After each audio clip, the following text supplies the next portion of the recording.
How you can buy your first fixer-upper this year. Real estate is always in high demand, but when the overall housing market goes up, it's even more difficult to find a lower-priced property. You can jump in on the real estate market and buy a fixer-upper home to make money off the renovations. If you look at repairing a house as an investment, it can pay off faster than buying a move-in ready home. Luckily for you, Real Talker, we've got you a guide on how you can buy your first fixer-upper this year. Now let's get into this video.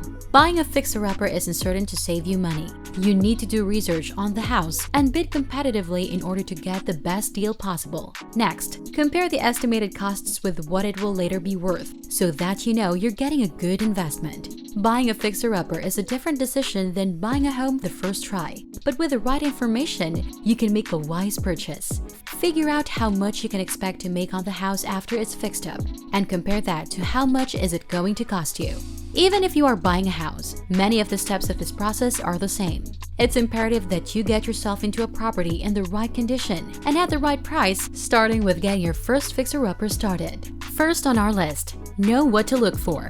There are a lot of things you can fix up on a fixer-upper home, and then move on to more urgent repair needs, such as structural issues, bad sewage smell, infected attic space, or something else. Cosmetic improvements are easy, cheap, and often make a big obvious difference that could put your house back on the market within weeks. You've now brought top dollar from buyers. Plus, implementing these changes might earn you bonus points with lenders.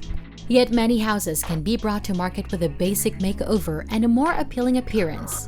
The small-scale fixes can provide significant returns, creating future value for those interested in selling their homes. You can't always fix everything on home improvement projects, as old problems sometimes hit new homes as well. However, if your house features quirky floor plans or larger malfunctions, like gas leaks or a faulty electrical network, you may have to spend more money than you planned on buying repairs. Whether you're looking to avoid certain markets or just areas where housing is super expensive, there are a lot of different problems that can come up when buying a house. However, these problems can be solved by mapping out the most important aspects of the ideal neighborhood and finding properties that fit that criteria in the market you want. In lower-valued neighborhoods, you will have a difficult time generating the same return on investment for renovation costs that are typical in more expensive locations.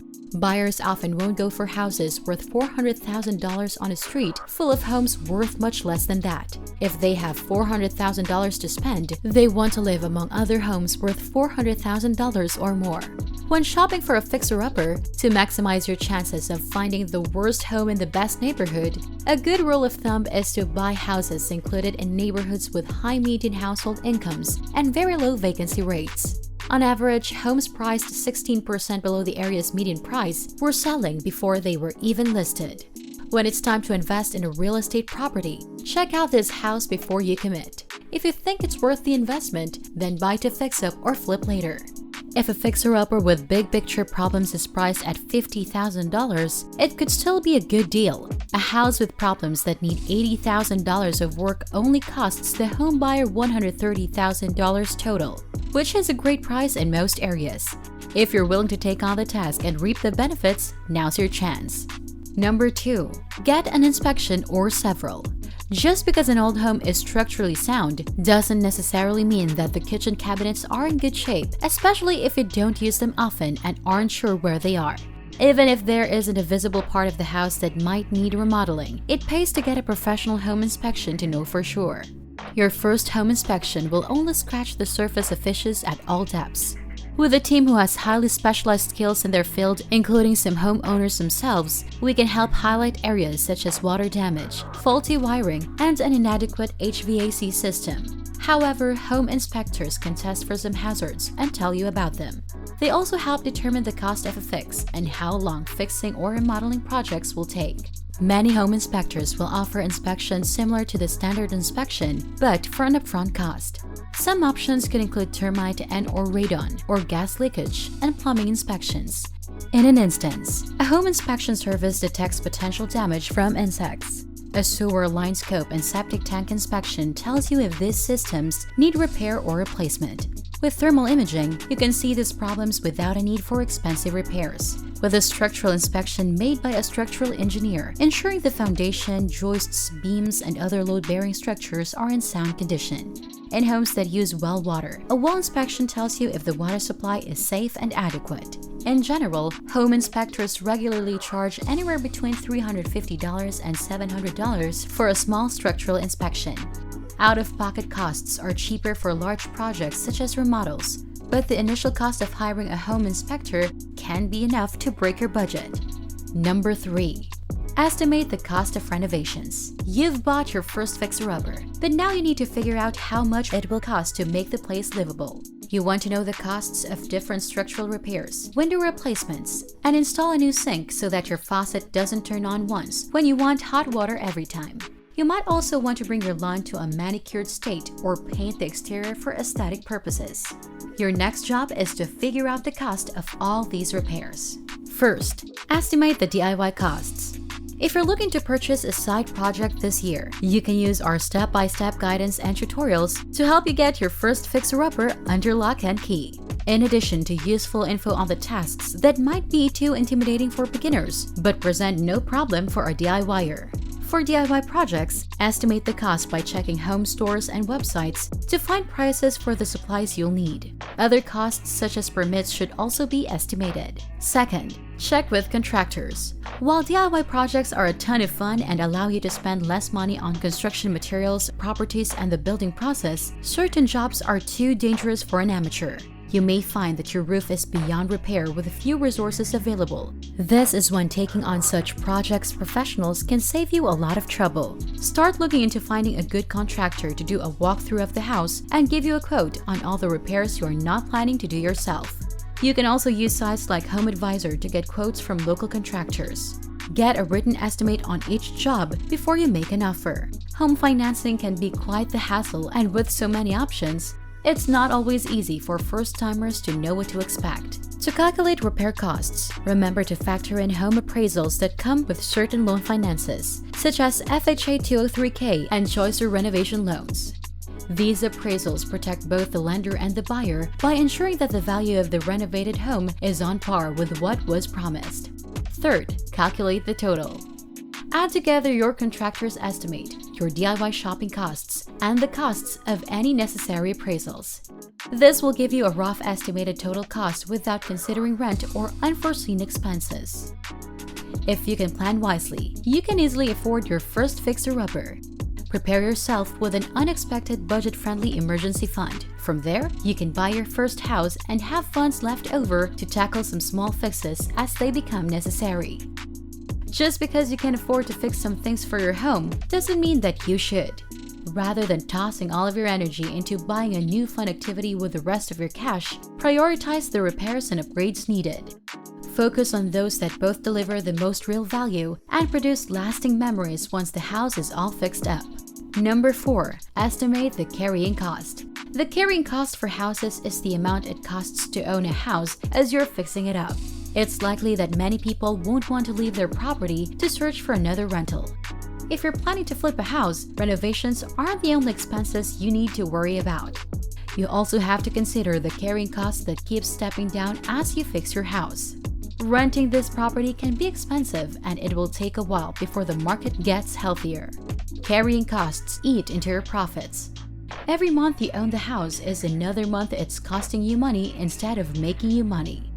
Now, plan a timeline. Knowing the length of time needed to renovate a home before selling it is essential, as that duration will dictate how many months you need to spend on repairs before you can turn it around and sell it. When you talk to contractors about price as well as time, there should be estimates for both. Online searches should help you estimate general project names and the time needed for completion.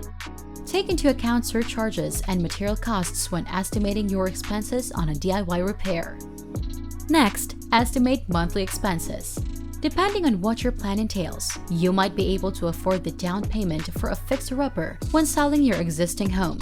Factor in other costs too, such as property taxes, utility bills, time you take off from your job to work on the house or meet with contractors, care for your kids or pets while working on the house. And lastly, think about where you live. With a minimal budget and potential savings on utilities, you have the opportunity to last longer in a fixer-upper. With that budget, you can purchase all of the essential services needed for an extended stay, including good heat, drinking water, and at least one functional bathroom. If you're buying a fixer-upper to turn into a home, it is best that you live in the house while the work improves. Put down an initial deposit to cover rent and utilities, but still buy using cash, so you don't incur interest expenses like traditional bank loans would. When you start fixing up your first fixer-upper, there's always extra expenses in the works. For starters, you'll need to pay extra for meals because you don't want to break any nearby furniture or spend a fortune on lunch. Even if you can buy your fixer-upper this year, plan for the costs that may come up due to issues with prior neglect, damage, and being outside of warranty. Number 5. Estimate the after-renovation value or ARV. Now that you know your ARV, the last number you need when buying your fixer-upper is just one more piece of information: the cost per square foot of remodeling. If you're confident about estimating what your home could be worth once it's fixed up, use comps to estimate the ARV of the comparable home that recently has sold. The average price people are paying for these similar properties is a good starting point. In order to get the best price, consult a real estate agent to see how comparable buildings have sold in the area. To determine the value of the property, use sites like Zillow and Redfin. Not only do buyers of refurbished fixtures now have access to more detailed information about the property's value than ever before, their bedroom is also much more habitable. ARVs calculated by online tools like Trulia can be challenging for cash-strapped flippers. You can figure out how much profit you can expect to make on your fixer-upper. The percentage of purchase price covered by home repairs is a pivotal metric for house hunters. If the ARV is more than a third of the cost of renovations, make sure the house has plenty of room to grow over time. The higher the percentage, the better deal you're going to be getting on your new property. Make sure the asking price is within your budget by offering less for the renovation. Customizing and other additions will often push that on-paper value closer to the ARV, so it's worth doing a little research before heading out to scout. If the seller is hard to convince to take the lower offer, showing your calculations for how much it will cost to put the house back in shape can help prove that your offer is reasonable. Offering cash up front instead of help with repairs is another way to sweeten the deal. Number 6. Review your financing options. At this point, you have a good idea how much the repairs on your fixer-upper will cost. And chances are you don't have enough cash saved up to cover all of them, so you'll need some kind of loan to pay for the repairs as well as for the house itself. A glut of home economists develop new investment tools that lower the cost just in time for the holidays. Instead, if you want to sink as much money into your first fixer-upper as possible, yet afford also to have a mortgage on other debts, you may consider financing the conversion with a home equity loan. This way, you're borrowing against your home's value and can use mainly a credit card for renovations if the expense isn't too high. For those creatives that want to increase their value and make more money, no need to spend time in the attic. We recommend homeowners shopping for renovation loans rather than refinancing. There are several types of loan that could meet both personal and financial needs with a little bit of upfront investment. FHA 203K. When it comes to buying your first fixer-upper, an FHA 203K can help get you started without the project taking too much money out of your pocket. An FHA 203K comes with several advantages, including a low down payment, qualified applicants with small credit histories, and a more flexible loan underwriting process than other mortgages. With an FHA 203K loan, you can buy a fixer-upper without breaking the bank. These loans with down payments as low as 10% are much easier to get than other mortgages. You can get one with a credit score as low as 500. If your credit is at least 580, it can be as low as 3.5%. However, these loans also come with some restrictions. You can only acquire one on your primary residence. All renovations must be done by a contractor, not DIY. For most loans that cover a home project, you must also work with a consultant from the government's Department of Housing and Urban Development. You work with your consultant to create plans for your new property, manage contractor payments, and negotiate policies with your property as you proceed through the progress of the project. Unlike with new construction, Home repairs can provide tax benefits as long as you make an amount worth of room updates. Fixers Up lets people get their hands on the loan by visiting its website and filling out the application. You must carry FHA mortgage insurance on the home. The total loan amount is subject to FHA loan limits, which vary by county. Buying a fixer-upper home can be a great way to break into the real estate market when prices are high. But it's not a decision to make lightly. Refine your search for your dream lot before signing on the dotted line, but keep it realistic by understanding what's important in finding a fixer-upper home. Whether you're ready to be a homeowner or not, consider what it would cost to buy your first fixer-upper. When buying a home that requires plenty of DIY work, even the simplest tasks can become complicated, especially expensive. Before you avoid a life of contracting in this hot weather, think about your finances. If you don't have enough money, think carefully about whether to take on a fixer-upper or not. Consider the environment and how it will affect everyone in your home. And don't worry yourself with the hassles of living and construction those first few months. If you truly want to buy a fixer-upper and avoid surprises, proceed with caution. You don't want to find yourself in a home you can't afford to repair because it was the wrong purchase and you rushed into buying it without taking the step back first. Know that your purchase contract isn't made until you've secured a home loan. In addition, make sure to include an inspection clause so as long as there's the chance to do more research before the appraisal is finalized, you can back out. Buying a fixer-upper can be risky business, but if it's the home of your dreams, it could pay off big time. The key is to look for things that are cheaper than standard features. With lower-priced features, like replacement windows and better insulation, you get more bang for your buck. That's it for this video, Real Talker. Remember to subscribe to our channel, and if you feel like we've delivered value, please share this video with one person. That's right, just one person, as a token of your appreciation for the hard work we put into making content that educates and helps you on your mission of building your own fortune. Remember, you can watch video after video, but it isn't until you actually take action that you'll start to see results. See you soon!